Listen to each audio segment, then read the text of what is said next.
things are happening. Did he pick up the phone? Give me that phone. Shalom, Mr. President. Hey, this is your girl, Adeola. The thing don't cut off. Don't worry, I'll make sure that he sees this episode. What's up, my people? It's your girl, Adeola. How is it possible? Have you guys seen the details of that budget that our new president submitted? Something is terribly wrong, my people. I heard that the Minister of Health said that what he submitted is different from what he saw when he went to defend the budget in front of the senators. Now he's saying that maybe it is the rats that are causing Lassa fever that have changed the numbers from what he submitted. And it's not only him. Even the Ministry of Education is now telling us they don't know how 10 billion extra got added to what they submitted the first time. I'm saying, was this thing added, or you were hoping that the senators would not discover the 10 billion extra, and now they discovered it and you are telling us you are not the one that added it? Nigeria, where are all the bogus numbers coming from? Now, the one that baffles me most is the money allocated for the president and the vice president's upkeep. Not only were many of the allocations repeated, but there's a lot of overpricing going on. And obviously, a lot of misplaced priority syndrome. Why does the vice president need 4 million naira for books? For what? What kind of books is he buying already? Buy me, not well. I know. I met him before. He's a very nice guy. My Oga, what exactly are you trying to buy with 4 million? What kind of books? Are they bringing them from space? This money is more than the total allocation for books for 11 federal polytechnics in Nigeria. 4.9 million. Tori Kenny. Last year, this same thing for the vice president was allocated 7.5 million naira. The way I see it, they just copied the previous budget and changed the numbers. Meanwhile, Mr. President already told us that they will be operating on a zero-based budget, which means that they were supposed to write completely new budgets and not go ahead with what the previous administration was using. Now, these people have lied to us. Not only that, why do we need 3.8 billion for the State House Medical Center? I mean, that is the hospital in Asoro, Nobiso. 3.8 billion naira. How much is that in dollars? That is almost $20 million. Now that naira has dropped, it's about 19 million plus. Nobiso, my dear, check how much they allocated for the hospital in my village. You don't know my village? Oh, the Akagogo Meta. It's not on the list. That's what I thought. The name of my village is not on the list. And you see that? They said 308 million naira would go into constructing a new VIP wing at the clinic. You see, Nigerians need to stop this whole VIP thing. Let everybody get what other people are getting. Do they have two heads? Just because they've been elected or selected or appointed into a position. Now they are getting VIP wing. 308 million naira for VIP without buying equipment, because there is a 3.2 billion for equipment and supplies for this same State House Medical Center. And that is apart from the 203 million naira for drugs and medical supplies. You see, it's like they're writing the same thing in two ways. Supplies and then medicine. What is supply? What is medicine? And on top of that, there's a 7.5 million naira for the vice president's medical expenses. Do they charge the vice president for his own treatment at Asoro Hospital? Or is this that they will be flying him abroad with this 7.5 million naira? I don't understand. And then the presidential spokesperson released a statement about this. That is my father, Madam Gabashu. He was disputing what some newspapers reported, that this money that they want to spend on Asoro Hospital is more than the budget for the construction of hospitals nationwide. I thought the man would say, oh, not lie. We are not spending 3.8 billion naira on the Asoro Hospital. I said, my Oga, why now? How many times do I have to tell you that I'm on speed dial? All you have to do is call my number 0000018. You know my number. Everybody knows my number. You've not called me once. And my advice can be very expensive. I know that. But for you, I will make exception. I can give you free advice. You know that. All you were supposed to say is, I want to release a statement. Adeola, what should I say? And I will say, instead of telling us that what you want to spend is not as much as what you allocated for hospitals nationwide, talk about what you want to spend. It is ridiculous. 3 billion naira and Tori Kenny. Now this is where it gets crazy. There's a 322 million naira to link a cable from the driver's restroom to the presidential villa. I need some more time. 322 million to link a cable to the driver's toilet. Or what am I saying? Hold on, please. Wait a minute. I need my glasses. There must be a mistake somewhere. 322 million to link the cable to the driver's toilet. What? Why does he need a cable in the toilet? You see all the drama going on in this country we call Nigeria. Cable in the... What kind of cable in the toilet? Well, what do you do in your toilet? Not be to sit down and do your thing and get up? What? Are you watching television in your toilet?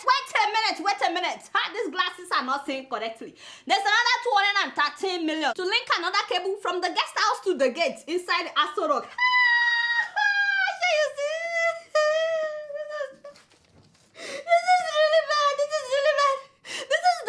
Supposed to use for the betterment of my country. They're linking cable to the gate of the Aso Rock. What are they doing with cable at the gate? Cable at the toilet. Aso Rock people.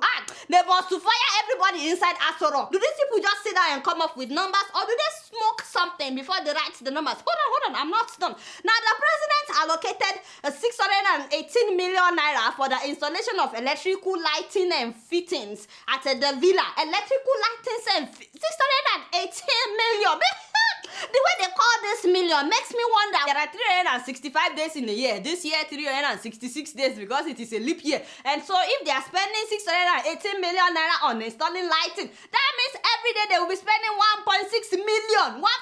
The devil is a liar. Does that make sense to you? And then they wrote the same thing in another way. They said they need 371 million naira for the installation of electrical distribution boards and other cables. I said, this is the same thing in two different words. There's a 387 million naira, by the way, inside that budget for the general renovation of Aso Rock guest house. 300 and something million for guest house. Furniture alone, they said it will cost 45 million naira. You see why I'm telling you that something is fundamentally wrong with the fundamentals of our foundation in Nigeria? What happened to the furniture that a donor bought? Why do we need 45 million for new furniture? There are so many ridiculous things on that budget, the 2016 national. Guess me, Mr. President. Actually, wait, hold on.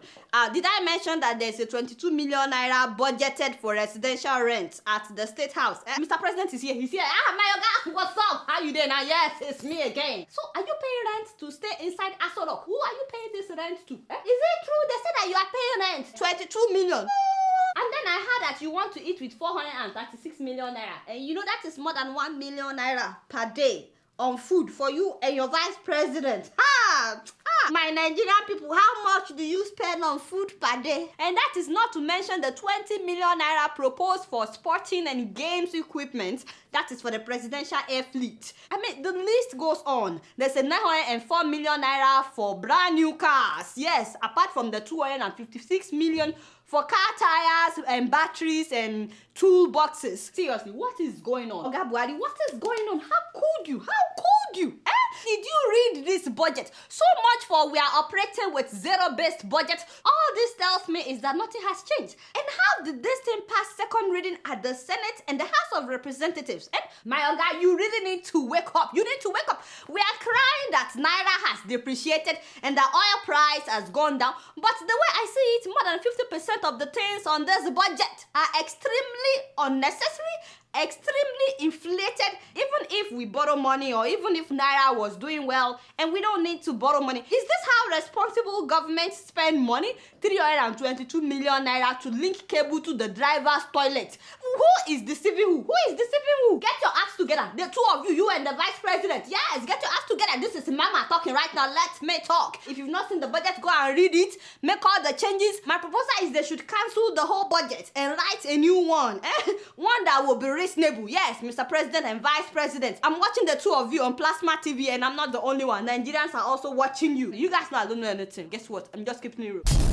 Now let's move on to something else. Did you hear that the Senate President may be facing trial soon? Our very own Bukola Saraki. You know he sued that his trial should not go on, but now the court has ruled that the trial must go on by fire by force. In fact, I've heard that more people are calling for his resignation. If he doesn't resign, they want him removed by fire by force. By the way, I heard that his cousin has also been picked up by the EFCC for a 331 million naira scam. It looks like this thing runs in the Saraki family. So this is the time, my Nigerian people, if you are related to anybody that is very, very rich and you cannot figure out the source of their wealth, you may want to talk to them to, or you may want to distance yourself. The good thing is, hearing Mr. President in London talking about how they've been able to mop out 2 trillion naira. By the end of December, coming to January this year, last month, we mop up more than 2.2 trillion naira. Yes, so wonderful, wonderful. Unfortunately for Mr. President, it was also in London where he made that statement that went viral on Twitter when he was addressing how some Nigerians are giving us bad name, bad image overseas. He said some Nigerians are criminals, but of course, Twitter went wild with Nigerians saying we are not criminals. Again, just call me. I'm on speed dial anytime, any day you want to say anything. Just call Adeola. Should I say it like this? How do I say it? And I would, don't worry, I'm very good. I won't charge you much. Be that you are the president, of course, you can afford me, don't worry. Anyway, you guys know I don't know much. Guess what? I'm just keeping it real. Yes, Lord, Father, today I declare every TY bellow that is supposed to look at me and my destiny, come out. Today, even as I shoot my show, Father, my show is my agege brain. No, so yes, yeah, I need a point of contact. TY bellow, you see my agege bread on my head. Father, look at me. Look at me today. Look, you guys are not praying. You sit down there, you're not. Have you not heard about Jumoke, the bread seller turned supermodel overnight? Let me tell you. So, thanks to popular photographer and musician T.Y. Bello, she was doing a photo shoot with British-Nigerian musician Tini Temper when a bread seller walked by. And when the photo came out, the bread seller was the one that got the attention of everybody. People were like, who is that model? It was as if the whole thing was planned. Even the way she was carrying the bread effortlessly. Man, that babe, model Lomo. T.Y. Bello searched until she found Jumoke.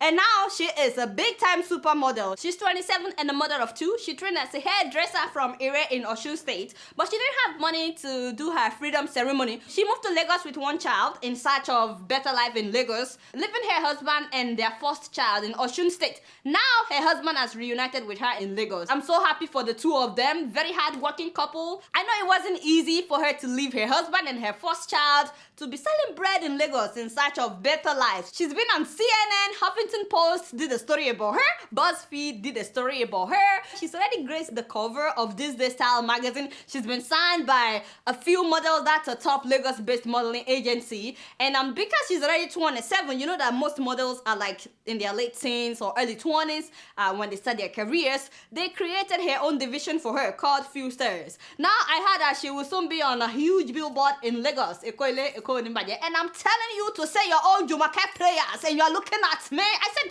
Holy Ghost fire, every TY bellow. Wait. Shebi, we have Auntie Tiwa's number. I'll talk to you guys later. This way I can be faster. Hello, Auntie Tiwa. It's your girl Adeola. Yes, I'm in. Only no rain. You see that for you. You know I can carry bread. Yes. Did you shut down this thing? Don't let them see me in my prayers.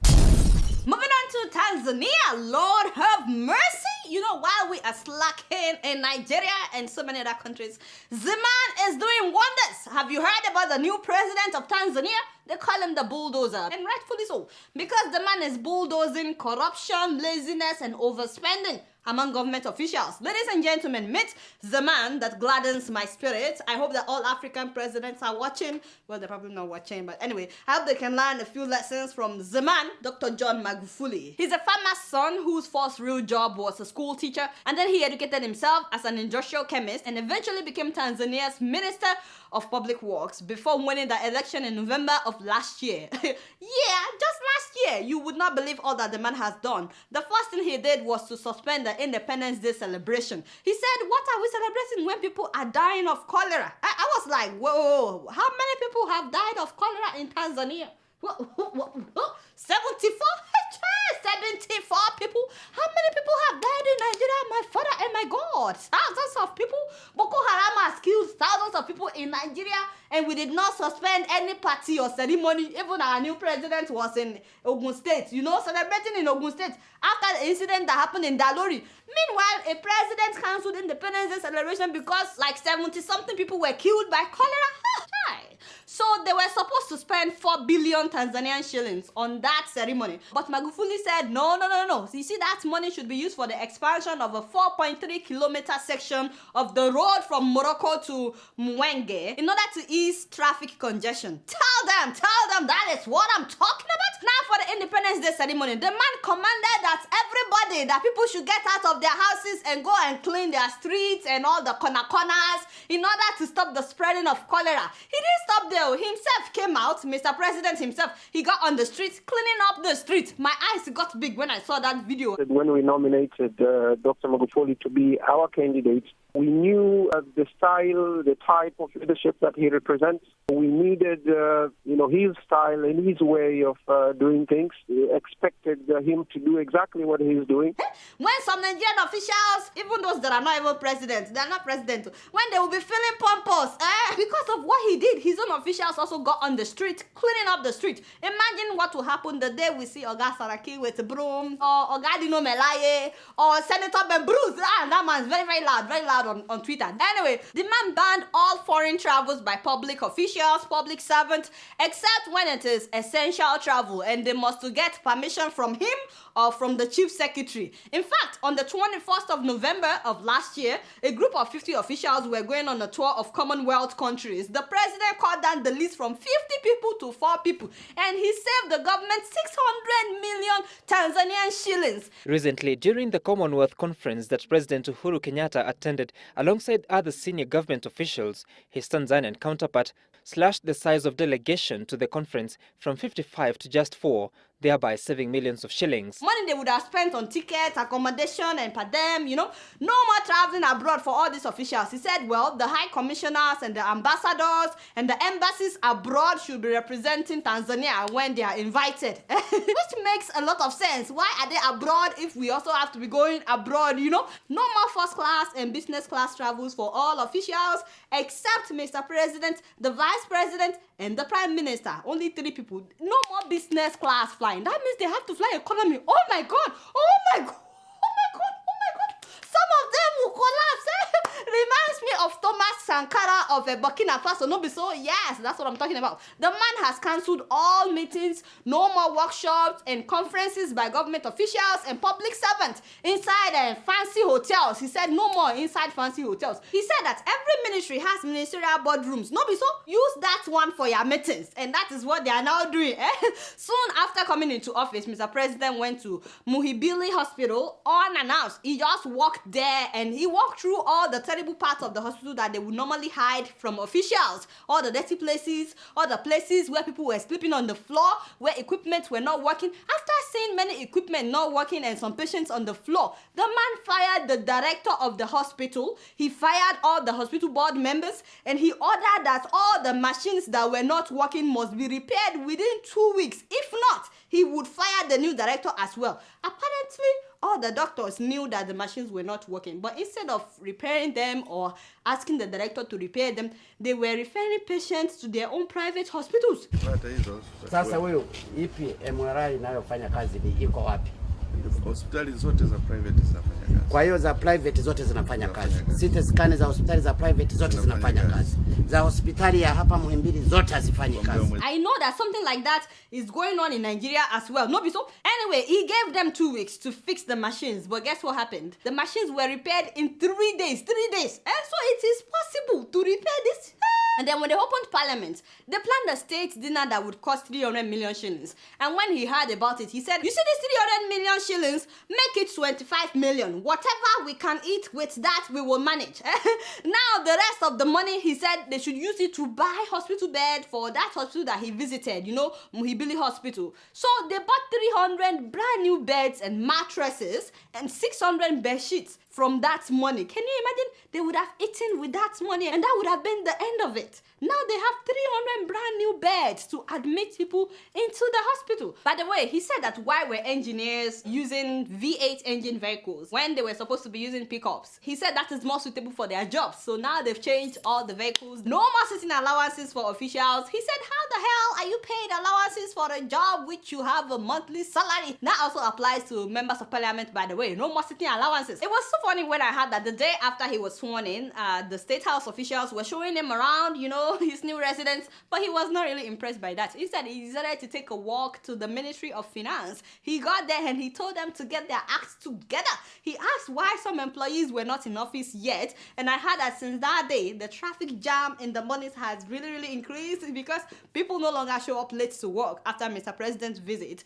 Now he ordered that no more tax exemptions for the big people. Everybody must pay taxes, including the big people. The other day, when he was going to officially open parliament, instead of him to fly the 600 kilometers, the man decided to drive. He drove the whole 600 kilometers from that to Dodoma. He has reduced his own convoy. He even reduced the presidential delegation that travels with him. He surprised everybody when he chose a female vice president. All the big boys were shocked. They were like, what? It's a new day in Tanzania. And then he chose a prime minister that nobody has heard about. They said that this guy has a reputation for hard work and no corruption. All the big guys that thought that they would be prime minister are still in shock, by the way. So after his visit to the Ministry of Finance and that hospital without announcing, all the other ministries have fastened their belts. Everybody is now hardworking, including a sector that people consider very corrupt. That is the port, where people normally pay bribe to get their stuff. I heard that it has suddenly become the most efficient place. No loads are missing, things are done quickly, and you cannot get your container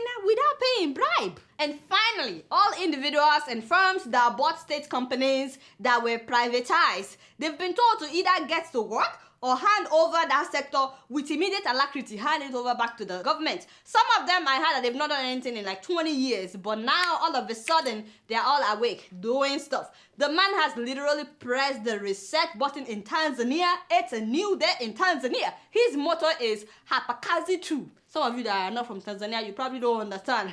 Don't worry, I will teach you. What that means is here, all we do is work. We serve, nothing else. Yes, his people are happy. Of course, the big people are not that happy, especially the corrupt ones, you know. But all the small people like myself, they're very happy. Ugandans want their president to be like him. They wrote an article about it. South Africans want their president to learn 10 things from Tanzanian president. And of course, I want my president to learn from this man, 3 Bosa. So the president of Tanzania, Bosa.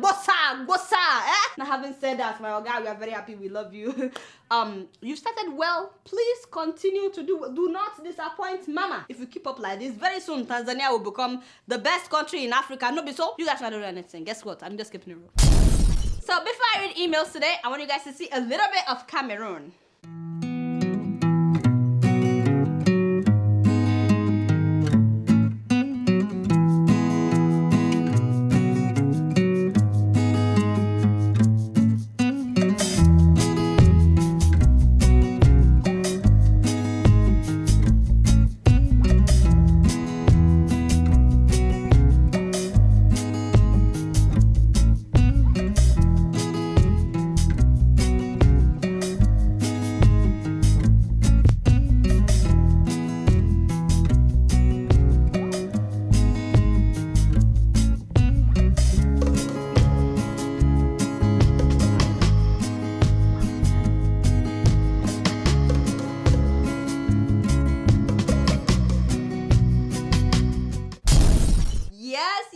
Cameroon, my next door neighbors. Don't worry, I'm coming to visit very soon. My first email today is from someone that asked to be anonymous. He said that, hi Adeola, we are students sponsored by Kano State government to study psychotherapy in India. We are into our 2nd year and our tuition fees is yet to be paid. We didn't write our first year exam because of this. You didn't write your first year exam? Do they know that?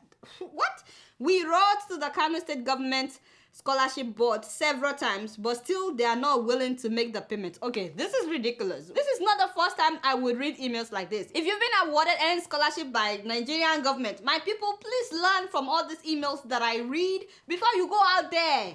Thousands of miles away from home. Make sure you have some kind of savings or something. Don't get there and start spending money anyhow, because the day the government will unplug your scholarship, they won't tell you. You see, these students, they've been stranded for 2 years. They didn't write their first year exam. There is God though. Later in November, they sent a delegation to our school. The delegates promised that they would make the payment as soon as they get back. It's been 4 months and a month away from our scheduled first year supplementary exam, and they still haven't paid. Wow. We are pleased calling the attention of the Kano state government to make the payment of our tuition fees as well as our accommodation allowances in order for us to continue our normal studies. So, if anybody is watching from Kano, put up the photo of the governor of Kano. Yes, my oga, I don't know if you are aware, but this is what is happening to your citizens in India. Pay their tuition and pay their housing allowance. Haba. In fact, you shouldn't wait for me to read something like this from your state. The moment you've been watching this show and you know that I talk about issues like this, you should make sure that you cover your own end. If any other state is watching me and your citizens are stranded abroad, we will call you out on this show. This is not good. It's not good at all. So you know do well. Yes, sir. So please remember these students in India. God bless you. God bless you. The next email is from David Ozoi Menam. I'm sorry if I didn't say your name correctly. He said, "Hi Adeola, I'm a Nigerian student studying in Hungary, and the exchange rate situation just escalated. The bank now collects more money than usual." You are not alone, my brother. We've been saying this for weeks. CBN, I beg now, do something.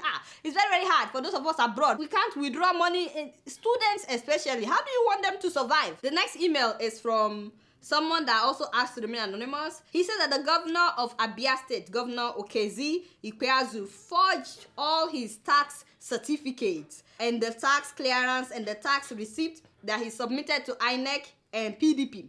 And then he sent me all these documents, all this evidence. So you guys should check them out. I put them on my blog, adelafayeun.com. I don't know if this is true or not, but I put them up. So yes, I'm waiting to hear something from the government of Abia State. Can you please dispute this? Because this is ridiculous if the governor is not paying taxes. The next email is from a concerned Gambian, and he wrote a long letter. I'll just read some of it. His name is Ismaila Sa, and he said, "Hi Adeola, I'm a Gambian citizen following your show. I believe Nigeria, being one of the most influential nations in Africa and a friend of the Gambian people, can assist us to conduct a free and fair election. I'm sure you already know this year we will be having elections in the Gambia in December, and our president is already threatening the citizens and the politicians. All he's saying though is that he wants Nigerian government to help in monitoring the election in Gambia so that Yaya Jammeh will not rig this election again." Thank you so much for writing, my brother. It's very sad to see what Yaya Jammeh is doing, especially now that election is getting close. So I'm hoping that somebody in the Nigerian government would watch this show, and if there's anything that they can do, it would be great. Other than that, I would encourage the people of Gambia, especially those of them outside the country, to make sure that they are in touch with people at home on why they should not vote for Yaya Jammeh if you don't want him to win again. Vote him out like we voted out Goodluck Jonathan. The next email is from Jibrin Ladu, and he says, "Hi Adeola, I want you to talk about the ATM issue in your coming episode this week." Yes, CBN, please, I beg, remember us. And the last email that I'm reading is from this person, also asked to remain anonymous, but he's a student, a cadet in the Nigerian Police Academy. "Adeola, please assist us. We're in our 3rd year now, but things were not being put in place. Buildings of library, faculty, and hostels, as well as regular cadet parade ground and the dining room. Some of these projects were started since 2009, and they are still in progress. Our allowances have not been paid since September of 2013 to date." That is more than 2 years. That's more than 2 years of no allowance. Are you serious? So I asked him to send photos of some of these projects that they have refused to complete, and he sent them. These are some of the pictures that he sent. So can you imagine, they've been building these things since 2009, and they are still not completed. Nigeria, why do we like that now? Why do we like that? How long did they spend building this hotel, this very, very tall hotel outside here? Less than 2 years. Less than 2 years, the thing was completed. I can't. Thank you, Jare, my brother, for letting me know. Nigerian Police Academy, So once again, thank you everybody that sent me greetings for my 200 episode. I'm still getting shout outs for that. And I want to give a shout out to a sister from Togo. That is Madi Ekwe Hate. Shout out to you. Thanks for watching the show. So that's all the time that I have for emails today. Please keep sending your emails to adeola.keepingitreal@gmail.com. Alright, y'all, do not forget to follow me on Twitter, Facebook, and Instagram. It's been real, and I'm keeping it real right up in here. Until next week, I'm gonna see y'all later. Peace out.